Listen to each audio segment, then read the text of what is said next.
मैं आपको बहुत कम समय में एक बहुत अच्छी बात बताने वाला हूँ। रियाज़ से संबंधित है और रियाज़ जब हम करते हैं, तो रियाज़ के लिए एक पर्टिकुलर टाइम हम बाँधते हैं, है ना? लेकिन अगर हम कोई बोल तैयार कर रहे हैं, सिर्फ़ बोल की बात कर रहा हूँ मैं, या हमको कोई बोल तैयार करना है या फिर हमको हाथ उँगलियों की प्रैक्टिस करना है, तो हम ये जो मेरे सामने देखो ये खिड़की है और ये उसका बेस है। अब मैं इसमें रियाज़ कर रहा हूँ।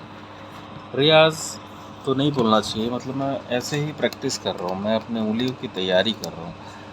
तो क्यों ना हम जहाँ बैठे उस जगह को बना लें उस तरह का, और हम बना लें। हमको पर्टिकुलर कोई बोल तैयार करना है, तो हम ऐसे करके हम अपनी उँगलियों को जो है अच्छे से तैयार कर सकते हैं। तो आप भी तैयार कीजिए।